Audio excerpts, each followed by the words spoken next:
আজকে আমি রান্না করেছিলাম ইলিশ মাছের তরকারি, যা খেতে খুবই মজা হয় আর খুব তাড়াতাড়ি হয়ে যায়। আসসালামু আলাইকুম, কেমন আছেন সবাই? আশা করছি ভালো আছেন। তো চলুন মূল রেসিপিতে যাওয়া যাক। ফার্স্টে আমি মাছে লবণ, হলুদ, ধনিয়ার গুঁড়ো দিয়ে ভালো মতন মেখে নিয়েছি।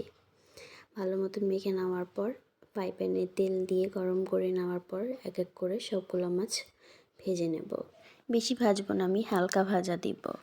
মাছগুলো হালকা হালকা ভেজে তারপরে উঠিয়ে নেব। তারপর একটি কড়াইতে পরিমাণ মতন তেল দিয়ে আর পেঁয়াজ দিয়ে ভাজা ভাজা করে নেব। ভেজে তারপর সেখানে আমি কিছুটা রসুন বাটা আর আলুগুলো দিয়ে দিয়েছি। সেখানে তারপর ভালো মতন একটু ভেজে টেজে নিয়ে সেখানে আমি মরিচ গুঁড়ো আর হলুদ গুঁড়ো, ধনিয়া গুঁড়ো, জিরের গুঁড়ো আর লবণ সব কিছু দিয়ে ভালো মতন ভেজে নেব একটু আমি।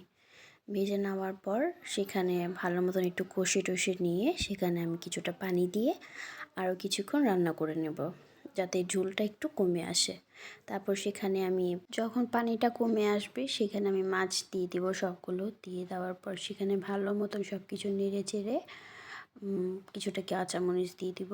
তারপর ভালো মতন নাড়াচাড়া দিয়ে তারপর কিছুটা পানি দিয়ে ঢাকনা দিয়ে ঢেকে কিছুক্ষণ রান্না করে নেব বলক ওঠা পর্যন্ত। তারপর হয়ে যাওয়ার পর টমেটো আর ধনিয়া পাতা কুচি দিয়ে ভালো মতন কিছুক্ষণ রান্না করে নিব।